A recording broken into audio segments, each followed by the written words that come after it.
Welcome back, everybody. Derrick Soo, your 2022 Oakland mayoral candidate. Today I'm going to talk about a problem that a lot of folks have this time of the year. It's fall, it's rolling into the winter time right now, and so it's getting cold. It's also getting wet. We've had two real big soakings here in Oakland, California. And the first one was little over 4 inches of rain in 24 hours.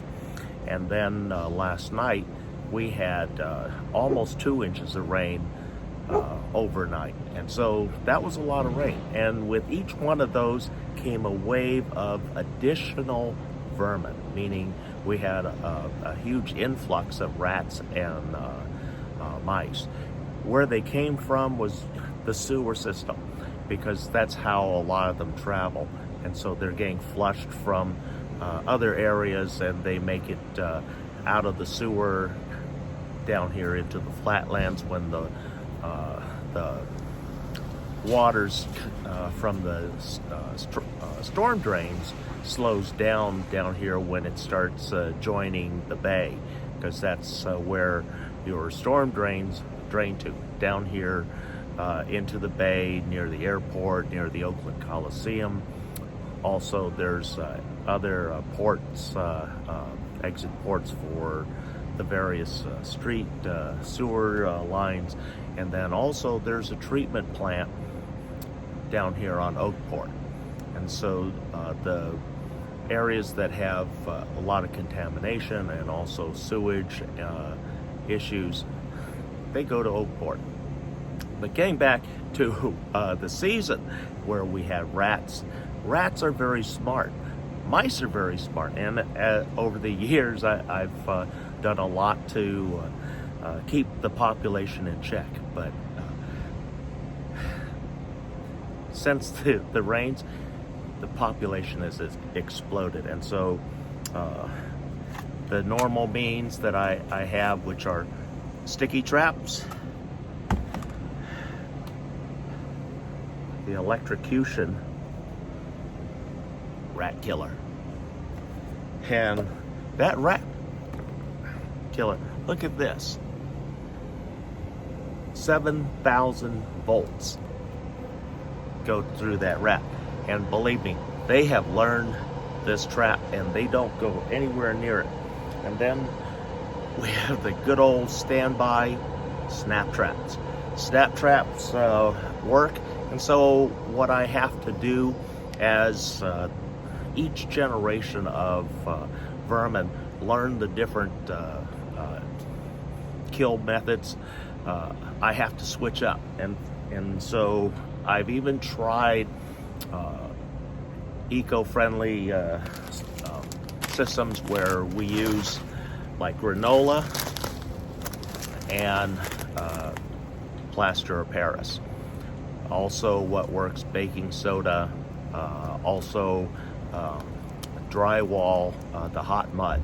And so you mix that in with these granola or rolled oats. Becomes once the food hits their stomach, it mixes with the fluids in their stomach, and it hardens, and it heats up and it hardens, and so that it kills them that way. But then once you have exhausted all of your normal trapping methods, and they've learned it, and they have here, they have learned the trapping method, and the weather's getting cold, so a lot of them are coming in, and a lot of them are coming out of the sewers down here in the Flatlands. And so I have to occasionally go to an extermination means that I refer to as the nuclear option. And it literally is a nuclear option, because any animal, regardless of what it is, that comes into contact with this will die.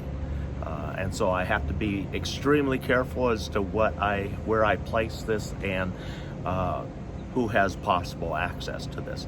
And it's also the other thing that we have to be aware of is secondary feeding, meaning birds of prey, scavenger birds, raccoons, possums, any kind of wildlife. We have to be cognizant of not injuring by poisoning.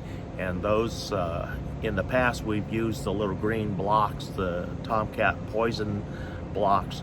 The bad thing with that is that the poison that's in there is the baseline killer is warfarin.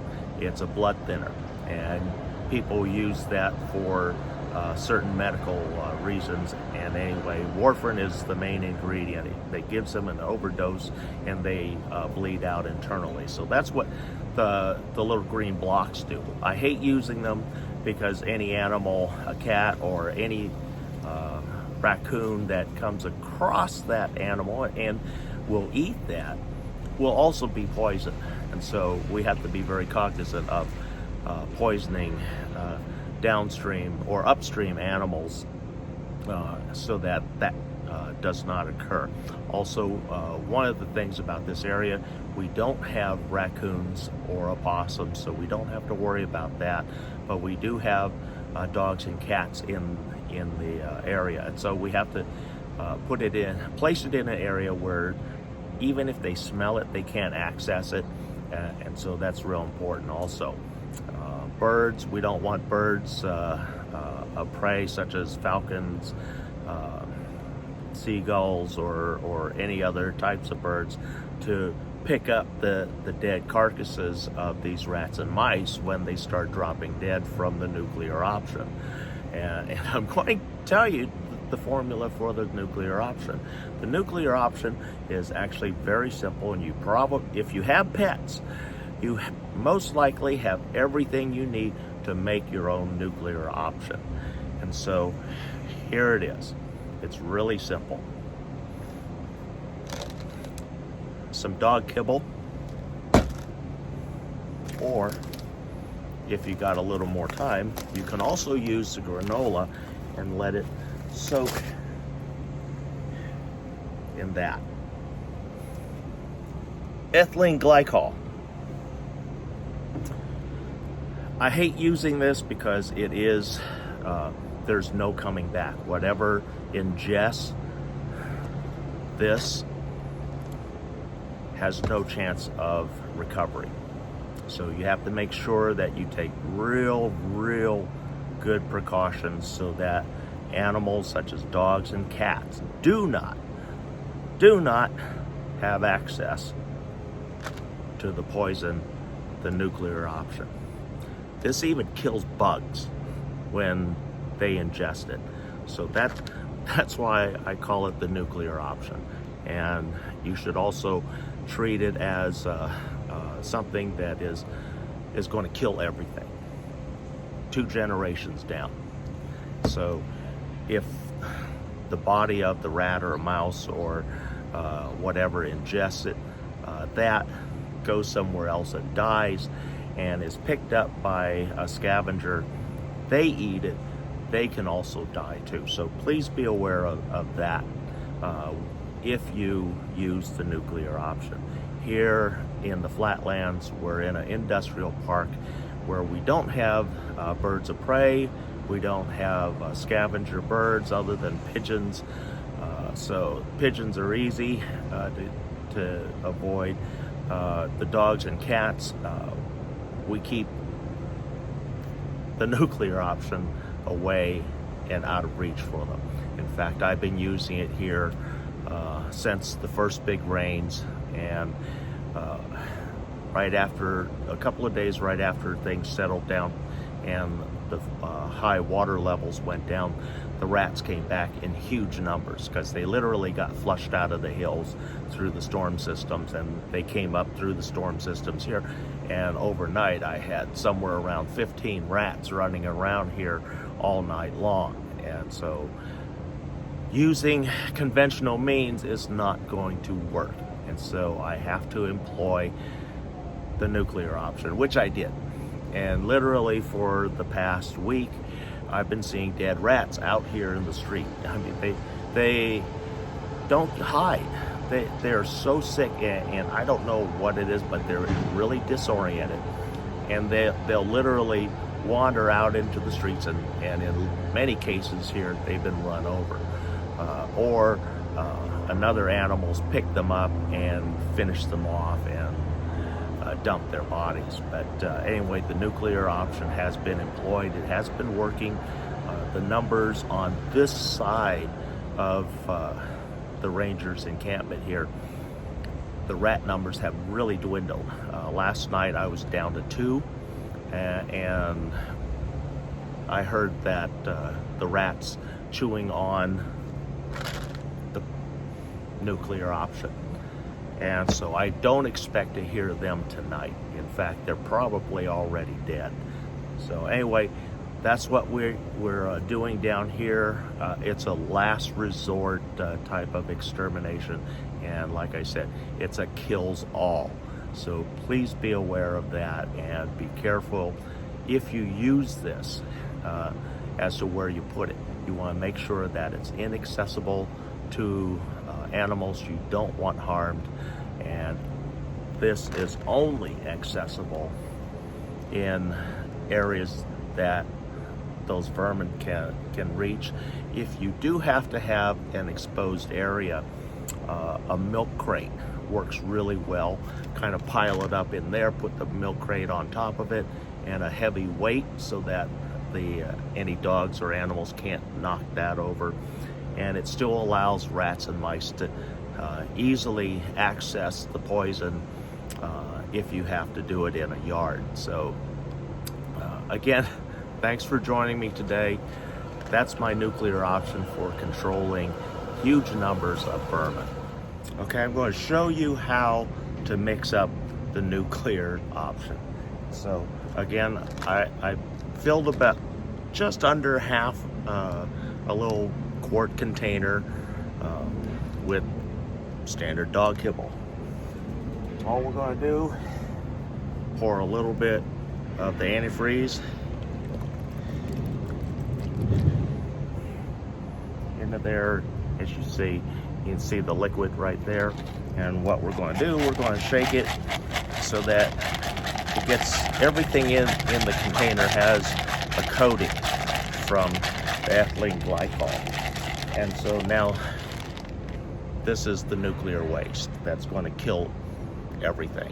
This is your nuclear option.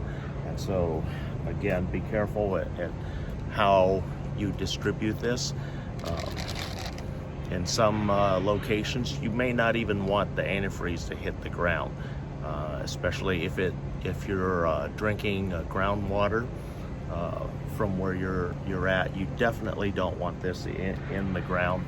But also, one of the things that I want to give you as a tip, how smart rats are.